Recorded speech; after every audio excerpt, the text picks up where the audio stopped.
Alam ko po na nung isang araw ay ang senador na mula po sa lungsod ng San Juan na si Senador Jinggoy Estrada ay may mga bagay na binanggit noong panahon ng budget hearing po ng COMELEC. So ito po ay mga bagay na aking sasagutin. Sinasabi po niya, meron daw 30,000 flying voters si Mayor Francis Zamora dito sa San Juan. Ang tanong ko po, nasaan po sila? May nakakita ba ng 30,000 na flying voters mula sa ating mga mamamayan? 30,000 na tao ang sinasabi nilang flying voters. Meron ba silang anumang ebidensya? Meron ba silang mga photos o videos kung saan naghahakot kami ng tao upang magrehistro sa COMELEC? May mapapakita ho ba sila? Sapagkat kung ganun karami ang sinasabi niyang flying voters namin dito sa San Juan, dapat may nakapansin na yan. Dapat yan ay nakuna ng video sa paghakot, kung sumakay ba ng mga bus o ng jeep ang mga taong itong sinasabi na ng mga flying voters, nasaan po ang ebidensya? Yan po ang gusto kong tanungin kay Senator Estrada. At hinahamon ko po siya na mag-file ng exclusion sa korte. Kung totoong merong 30,000 flying voters, anong mga pangalan nila? Saan sila nakatira? Hinahamon ko siya. No? Hinahamon ko kayo, Senator Jinggoy Estrada. Mag-file kayo ng exclusion sa korte. Maraming legal remedies po ang pwedeng gawin. Unang-una, kapag panahon po ng voters registration, meron pong tinatawag na opposition. Pwede mag-oppose ang sino man kapag meron mga nag-apply as a voter. From 2019 to 2022, wala po silang inoppose sino man. Nitong 2024, para po sa registration for the 2025 elections, nag-oppose po sila isang beses. 1,224 na San Juanenyo na nag-apply bilang botante, ang inoppose po nila. Lahat ng 1,224 niyan pumunta po sa COMELEC San Juan, prinesenta ang kanilang mga sarili, prinesenta ang kanilang mga identification cards, at napatunayan na sila ay mga lehitimong taga San Juan. Kaya lahat ng 1,224 niyan ay ipinasa ng ERB o yung Election Registration Board. Tandaan po ninyo, hindi po si Mayor Francis Zamora ang nagdedesisyon kung sino ang magiging botante o hindi.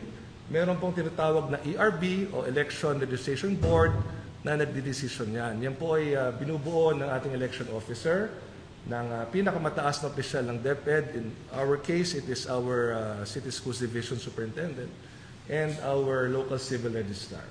So, ang mga nag-apply po bilang botante ay sumasailalim sa isang proseso na tinatawag na ERB hearing. Kapag kayo po ay pumasa sa ERB hearing, ibig sabihin, qualified kayo to be a voter. Anyone has the right to oppose if there will be applicants to be a voter. Bakit hindi sila nag-oppose noong 2019 hanggang 2022? At yung binanggit kong isang beses na nag-oppose po sila, in-oppose nila yung 1,224 na nag-apply as a voter. Ang nag-oppose po ay isang kilalang supporter ng mga Estrada. Ano po nangyari? Nagalit sa kanila ang mga taong inoppose sila sapagkat pinirwisyo nila dahil kinailangan nilang pumunta sa COMELEC, hindi sila nakapasok sa kanilang trabaho, kinailangan nilang gamitin yung araw na yon na pumunta sa COMELEC para ipresenta ang kanilang sarili. Ano po ang naging kinalabasan? Lahat po ng 1,224 ay pinayagan din ng ERB na maging botante ng San Juan. So, nais ko po magpasalamat sa COMELEC. Nais ko po magpasalamat kay Chairman George Garcia, sa ating COMELEC election officer, sa lahat po ng mubo ng COMELEC sapagkat ginagawa po nila ang kanilang trabaho. Tandaan po ninyo, hindi naman lahat ng gusto maging botante ng San Juan ay automatic nagiging botante.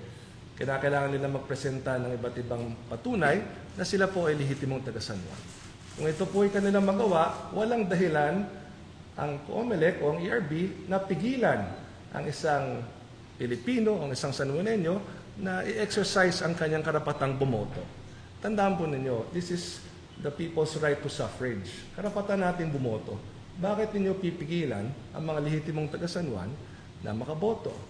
Ako ba ang nagdidesisyon kung sino ang makakaboto at hindi? Hindi po ako. Hindi po ang mayor. Again, it is the ARB and the COMELEC that decides, not me.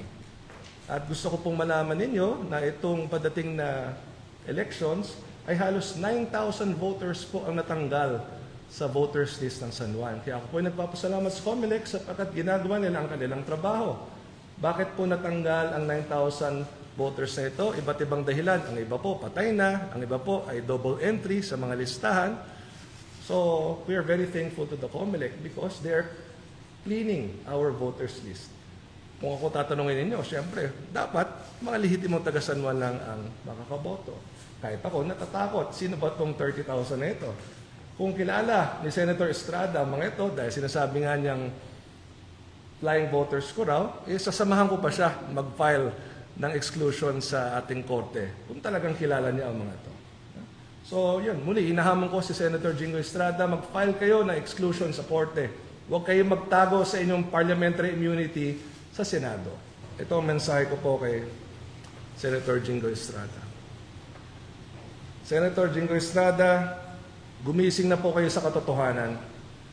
Hindi na po Estrada country ang San Juan. Mula 2019, Zamora na po ang mayor.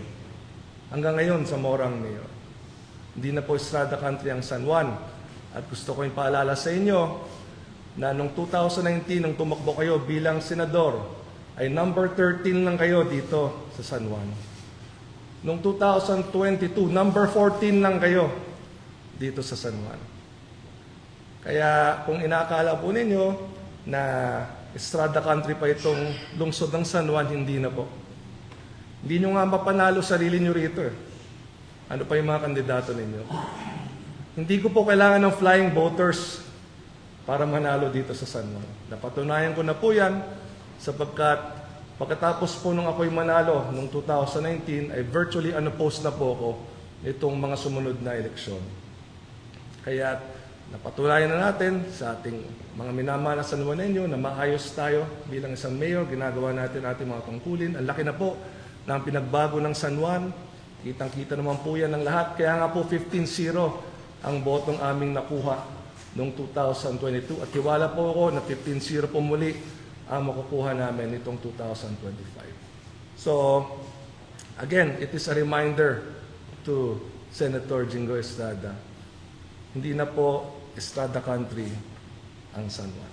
Huli pong naging mayor si Senator Jingo Estrada 2001 pa. That is about 23 years ago.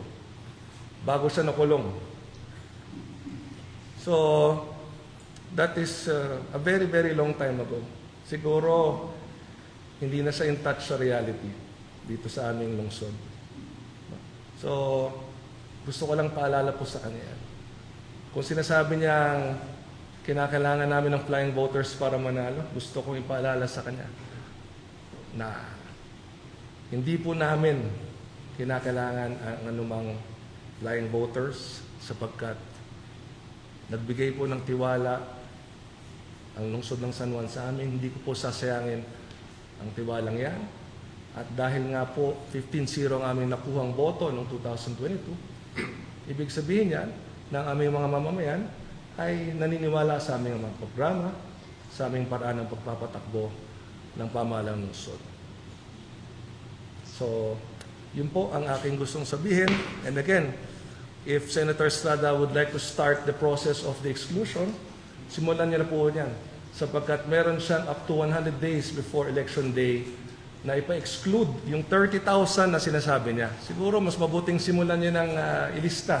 Sino ba itong 30,000 na ito? Anong kanilang mga pangalan? Saan po sila nakatira? Yeah?